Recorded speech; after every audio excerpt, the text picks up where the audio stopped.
मध्य प्रदेश के खरगोन में रामनवमी जुलूस के दौरान हुई हिंसा के बाद अब राजनीति तेज हो गई है।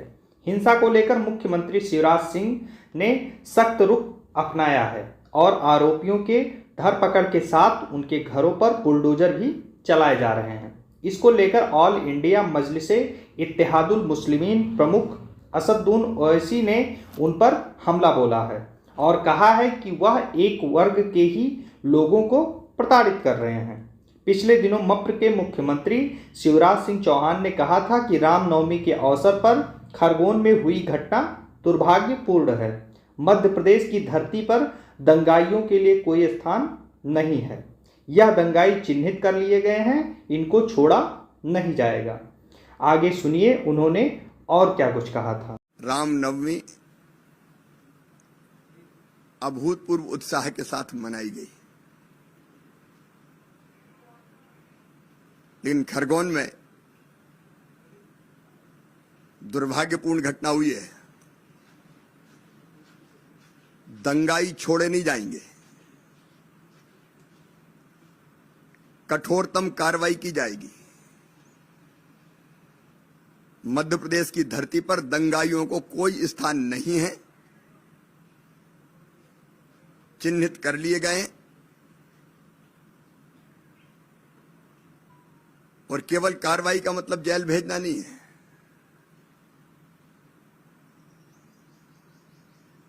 जिनने पत्थर चलाए हैं,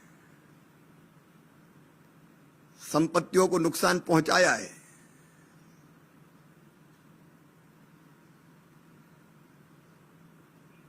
उनको दंडित तो किया ही जाएगा,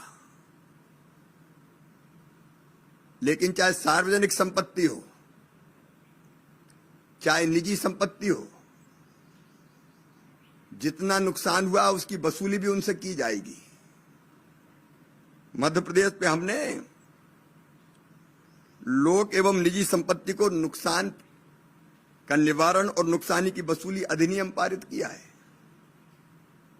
क्लेम ट्रिब्यूनल का हम गठन कर रहे हैं, तो नुकसान का आकलन करके वो वसूली भी की जाएगी। कठोरतम दंड दिया जाएगा जो उदाहरण बन जाए। हम किसी दंगाई को छोड़ेंगे नहीं। शिवराज सिंह चौहान के इस बयान के बाद असदुद्दीन ओवैसी ने अब इस घटना को लेकर सूबे के सीएम पर निशाना साधा है। ओवैसी ने कहा कि मध्य प्रदेश की सरकार हिंसा को रोकने में पूरी तरह नाकाम रही है और वह अब एक ही वर्ग के लोगों पर जुल्म ढा रही है।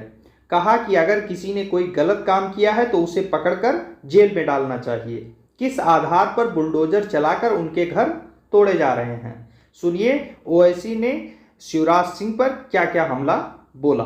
वायलेंस हुआ आरएन यात्रा या जुलूस में, वो स्टेट कंपल्सरी वायलेंस है। और दूसरी बात यह है कि पत्थरबाजी हुई, फिर आप घर तोड़ देते हैं मध्य प्रदेश में। किस बुनियाद पे घर तोड़ते भाई आप? ये तो ये जेनीवा कन्वेंशन का वायलेशन है। आपको पकड़ना चाहिए उन लोगों को, अगर करे तो। आप घर किस बुनियाद पे तोड़ रहे हैं भाई? और एक ही कम्युनिटी घर तोड़ रहे हैं आप, क्यों? और आपको कौन ने अख्तियार दिया घर तोड़ने का? चलिएगा इलीगल है तो नोटिस दीजिए। क्या वही घर इलीगल है, दूसरे घर इलीगल नहीं है? एक ही कम्युनिटी के मध्य प्रदेश में आप घरों को तोड़ते हैं। और जो बच्चे अभी अडल्ट नहीं हुए, 70 बच्चों को आप उनको मारपीट करते हैं।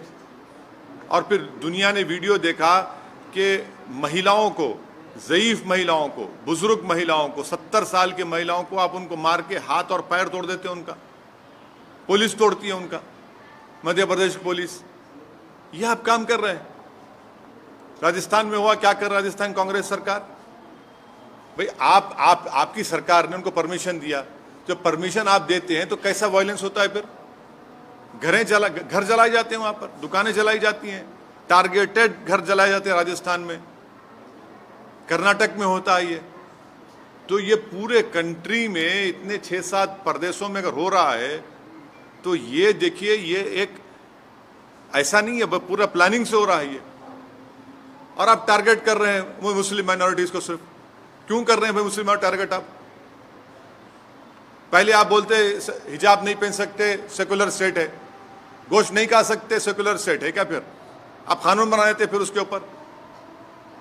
कहां पे रुकेगा बात? ये mob lynching, state sponsored violence, अब स्टेट कॉम्प्लिसिट वायलेंस, और संघ परिवार लो इंटेंसिटी वायलेंस कर रही पूरे देश में। ये परफेक्ट कर चुके हैं अपनी चीज को, लो इंटेंसिटी वायलेंस करते हैं, यहां करो, वहां करो, इधर करो। सरकार की जिम्मेदारी बताइए, सरकार की जिम्मेदारी है ही नहीं है। आप सो रहे थे, कैसा दंगा होने दिया आपने? कितने पुलिस वालों को सस्पेंड किया आपने? कितने आईपीएस अफसरों को सस्पेंड किया आपने? इससे बात साबित हो रही कि आपकी पूरी रजामंदी से, जिसको हमने कहा अंग्रेजी का लफ्ज स्टेट कॉम्प्लिसिट वायलेंस है, बिहार में होता है, हमारे खिलाफ बातें करते हैं, बकवास करते हैं। कैसे मस्जिद के बजा के झंडा लगाते हैं भाई, आप बताइए, कैसे लगाते हैं कोई भी? इसका जिम्मेदार कौन है? मैं हूं जिम्मेदार उसका। तो ये सब चीजें हो रही हैं। सर, करौली में बीजेपी तो ये अरेस्ट करने की एक्सोडस हो रहा है हिंदूज का, और कोई पुलिस वाला कुछ बोल रहा है कि मतलब सर वहाँ पुलिस वाला एडमिट करे कि कैमरा पे गवर्नमेंट का फेलियर होता है इसमें। राजस्थान करौली में जो कुछ हुआ, मध्य प्रदेश में जो कुछ हुआ, गुजरात में आनंद, हिम्मतनगर, खंभाट में जो कुछ हुआ, कर्नाटक में जो कुछ हुआ, गोवा में जो कुछ हुआ, वहां की सरकारों की रजामंदी से ये स्टेट कॉम्प्लिसिट वायलेंस हो रहा है। और टारगेट पे कौन है? कौन उस प्रोसेशन का परमिशन देता है? सरकार देती है। तो सरकार जब देती है तो सरकार कैसे वायलेंस होने देती है वहां पर? और फिर मध्य प्रदेश में, राजस्थान में घर जलाए जाते हैं, दुकानें जलाई जाती हैं, और मध्य प्रदेश घर तोड़ते हैं। किस बुनियाद पे घर तोड़ेंगे भाई? आप कौन से कानून तहत तोड़ रहे हैं आप?